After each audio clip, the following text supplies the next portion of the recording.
Minuet and trio. Although you've already heard this type of movement format mentioned to you, and you were told something about its title, let's take a very close look at the title before we continue with the details of this movement format.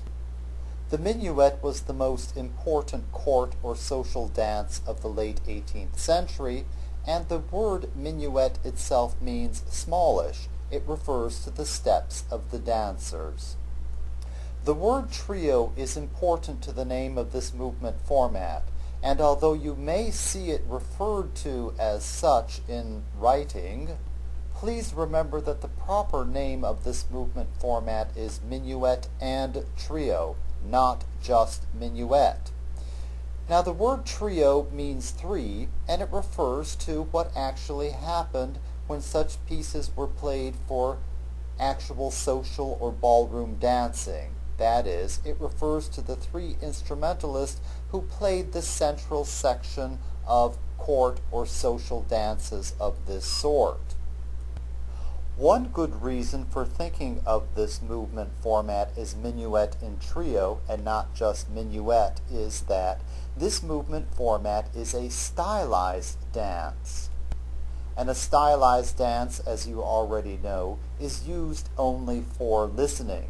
Indeed, I'm not aware that any movements of this sort could be used for actual dancing. Composers almost invariably go way beyond the requirements of dancing when they write such movements, although they preserve the feel of the composition sometimes. They do not preserve the details that are necessary to make it useful for actual dancing. Indeed, there's another good reason for remembering this as a minuet and trio movement. That is, a minuet and trio movement format has two types of sections, minuet and trio. In fact, both of those types of sections are named in the title. Notice that this movement format has only two types of sections in it. Sonata Allegro has 4 types of sections in it. Theme and Variations has 3 types of sections in it, 2 of them named in the title, in addition to a coda. And minuet and trios, 2 section types are named in the title, but it does not customarily have a coda. Now I ask you to keep track of what you learn about this movement by recording it in a table of the sort that you see given to you above your podcast screen.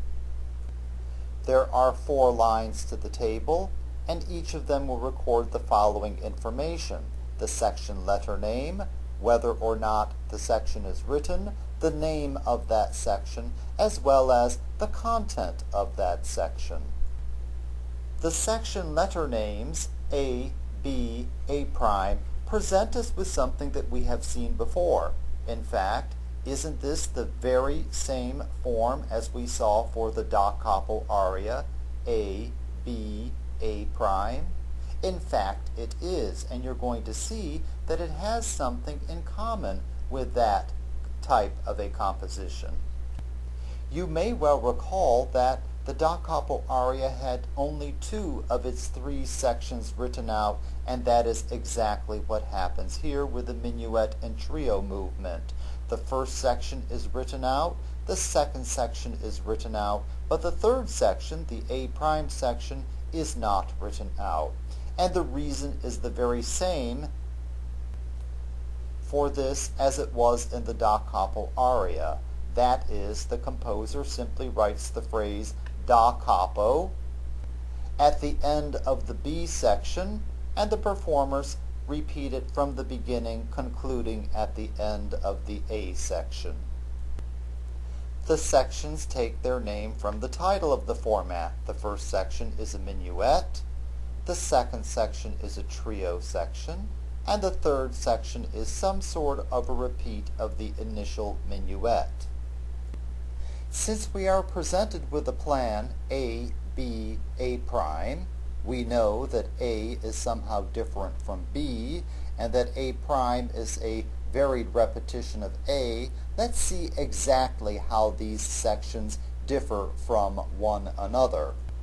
I imagine that you might want to scream at seeing this intricate array of letters and symbols, but I promise you it's a lot simpler than it looks, and also that you don't actually have to remember it in its entirety. I'm giving you this information to illustrate a point. So please follow through the illustration, get the point, and remember the point itself. First of all, you will notice a rather interesting symbol in the second line of the slide that you see there on the podcast screen. And this symbol appears to be a straight vertical line with two dots on one or the other side of it. This sign, a vertical line with two dots on one or the other side of it, is called a repeat sign. And when it is used in music, it normally frames sections of a composition that are to be repeated. So let's take a look at exactly what we have on the second line of the slide that you see there. We see a repeat sign, we see a lowercase a, we see another repeat sign after it. That's followed by another repeat sign, a B, a prime, and a repeat sign at the end. So let's go to the beginning of this and let's see exactly what would occur in performance. The first musical idea, A, is surrounded by repeat signs, so it means that A would be repeated. So the performers would play A, and then they would play A again. This is followed by a B idea and A prime surrounded by repeat signs. So it means that the performers in this section would play B, A prime, and then they would play B, A prime again. Taken together, this would indicate exactly what you see in the final line of the slide. A repetition of A, which is A, and a repetition of B, A prime, which is B, A prime, B, A prime. Altogether it's A, B, A prime, B, A prime. What you have are 6 ideas presented here in a row. I want you to remember that it's a fairly long series of ideas so that we can compare it with what comes later on in this movement format.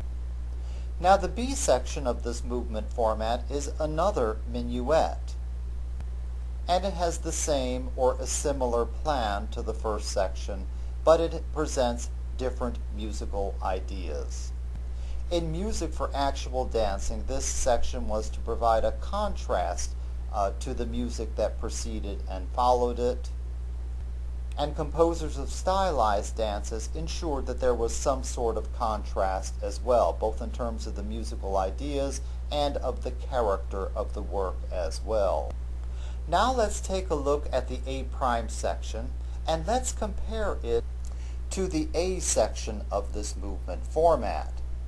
And this is very easy to do because we have an inventory of the contents of both of these sections. That was the point of my going through that long explanation about exactly what was contained in the A section of the work. As you can see, the A prime section has only 3 sections in it, A, B, A prime.